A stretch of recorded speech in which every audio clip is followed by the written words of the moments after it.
Good morning, welcome to Headline Focus, here live on Core Politics with me, Rob Double. It is Thursday the 5th of July 2018 and in fact the NHS's birthday. NHS is 70 today. There's loads of political events going on today. Let's park those and let's have a look at what's making the political agenda. Started with the government is responding to the latest news surrounding a further Novichok poisoning. Now Home Secretary Sajid Javid will chair his first meeting of the government's Cobra emergency committee. It's where they come together in times of emergency and discuss government's actions and government coordination in response to incidents. It's the first time he's done this as Home Secretary, but this is going to be mainly focusing on coordinating the latest efforts around the Novichok poisoning. Now, let's just row back on the news we know so far. Two people believed to be Charlie Rowley and Dawn Sturgis are critically ill in hospital at the moment. They collapsed last weekend in a home in Amesbury. That's very, very near Salisbury, which is where, of course, the previous Novichok poisoning took place. Now, the police believe that there's nothing in these two people's backgrounds to suggest that they were targeted by anyone for this Novichok poisoning. But the question is now remains, well, how did these people down the road from Salisbury 4 months later suddenly get in contact with Novichok to the extent that they're now in a critical condition in hospital? Now, some of the ideas going around is that they basically were stumbled across some Novichok which was just lying around somewhere, possibly something to do with the method of delivery for the first poisoning against Sergio and Yulia Skripal. It's like a syringe or something like that, but no one really knows at the moment. No one knows exactly how they were ever able to get in contact with the substance, particularly as there had been such a comprehensive cleaning effort that went on by the government, security services, the army and everyone like that. So there's a massive amount of question marks going on at the moment. What has been confirmed, however, is that it was Novichok that has poisoned these two people. It was confirmed last night.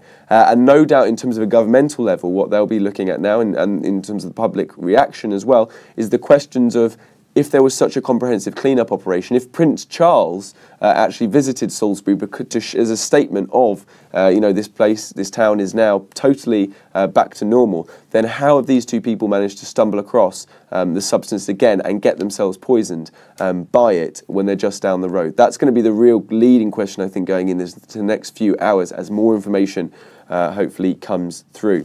Next up, in the FT, they're leading with Jaguar Land Rover's Brexit warning. Now, Jaguar Land Rover, Britain's biggest car maker, the chief executive, Ralph Speth, has given a warning basically in the FT in an interview, saying reverting to WTO rules would cost the firm £1.2 billion a year in trade tariffs as a result, and would make it basically unprofitable to stay in the UK.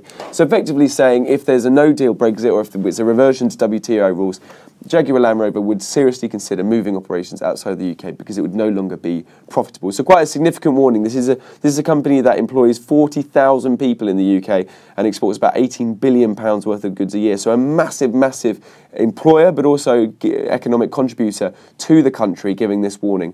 Now, of course, there's going to be questions because of the context of where we are in terms of the Brexit discussions in government.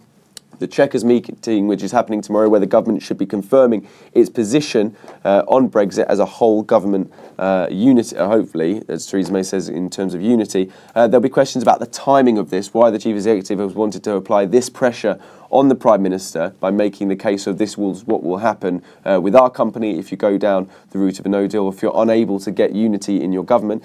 But however, that will be very sober thoughts for the government going into tomorrow as well. Such big cost, 40,000 people in the UK in terms of employment is not to be sniffed at.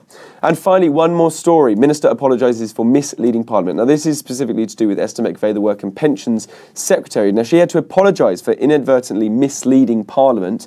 She did this yesterday, and this following criticism from Whitehall's public spending watchdog, which, of course, the National Audit Committee, the NAO.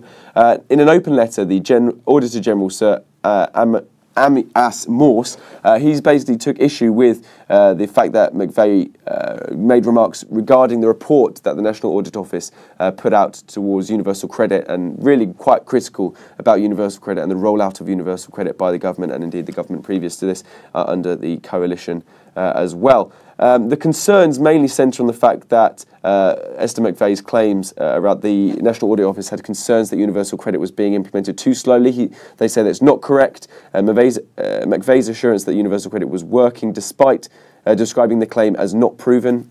that is not proven that it was incorrect, and saying it was odd that McVeigh had told the Commons that the National Audit Office did not take into account recent changes when in terms of the administration of universal credit, despite the fact the report was fully agreed with senior officials in the Work and Pensions Department before it was actually published, before she made that statement in the Commons. Now, there are calls because of this, because it's inadvertently misleading Parliament, because it's about universal credit, which is controversial as it is.